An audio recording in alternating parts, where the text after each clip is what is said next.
The marvellous medicine was so fantastic that George and his father went straight back indoors to make some more. The new mixture looked and smelt just as powerful as the first lot, but just to make sure, George took a spoonful out into the farmyard to try it out on one of the chickens. "Come on, chicken," he said. "Good chicken. Chick, chick, chick, chick, chick, chick." A white chicken with black specks on the feathers walked over to the spoon and went, peck. The effect that medicine number 2 had on this chicken was not quite the same as the effect produced by medicine number 1, but it was very interesting. "Row!" shrieked the chicken, and it shot 6 feet up in the air and came down again. Then sparks came flying out of its beak, bright yellow sparks of fire, as though someone was sharpening a knife on a grindstone inside its tummy. Then its legs began to grow longer. Its body stayed the same size, but the 2 thin yellow legs got longer and longer and longer. "What's happening to it?" cried Mr. Killicranky. "Something's wrong," said George. The chicken looked perfectly absurd, with its long, long legs and its ordinary little body perched high up on top. It was like a chicken on stilts. "Oh, my sainted aunts!" cried Mr. Killicranky. "This chicken's no good to anybody! It's all legs! No one wants chicken's legs!" "Well, I must have left something out," George said. "I know you've left something out!" cried Mr. Cranky. "Think, boy, think! What was it you left out?" "I've got it," said George. "Flea powder for dogs. And I used some brown shoe polish too." Mr. Cranky was already running to his car, and soon he was heading down to the village to buy more flea powder and more shoe polish. When he got back, George poured the flea powder into the giant saucepan, then he scooped the shoe polish out of its tin and added that as well. This was marvellous medicine number 3. George boiled it and stirred it just as before, then he took a spoonful of it out into the yard to try on another chicken.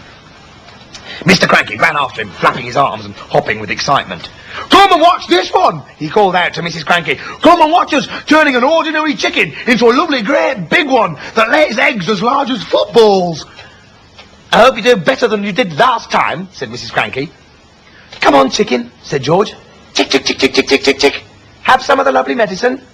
And a magnificent black cockerel with a scarlet comb came stepping over. The cockerel looked at the spoon and went, peck. Then, ah, ah, ah, ah.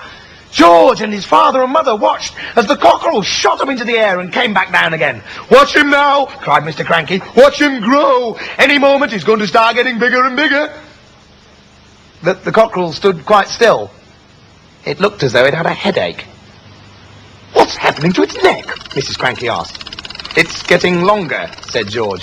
"I'll say it's getting longer," said Mrs. Cranky. "Last time it was the legs, now it's the neck. Who wants a chicken with a long neck? You can't eat a chicken's neck." It was an extraordinary sight. The cockerel's body hadn't grown at all, but the neck was now about 6 feet long. "All right, George," said Mr. Cranky. "What else have you forgotten?"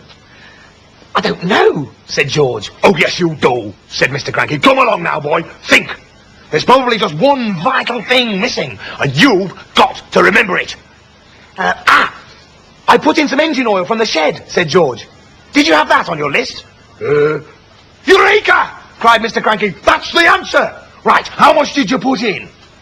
Half a pint, George said. "You're going to have some mighty queer chickens around here if you go on like this," said Mrs. Cranky, as they boiled up marvellous medicine number 4. "You keep out of this," said Mr. Cranky. "We're doing fine. We've got it this time. You see if we haven't." George took a teacup full of the new medicine outside, dipped in the spoon, and held it out to a brown hen.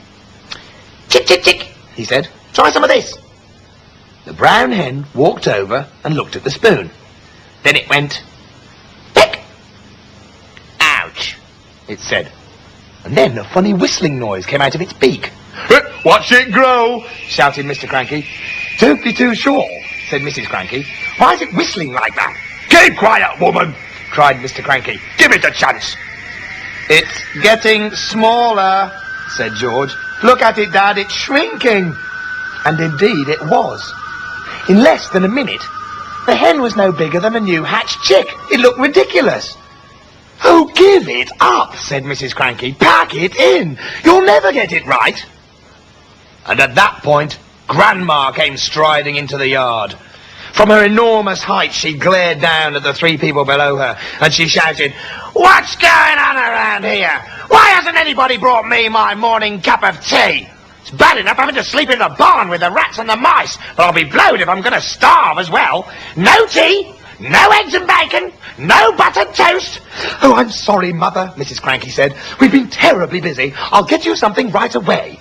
"Let George get it, the lazy little brute," Grandma shouted.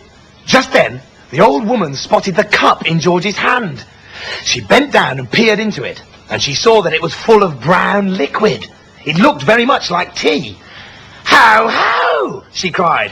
"Ha, ha! So that's your little game, is it? You look after yourself, all right."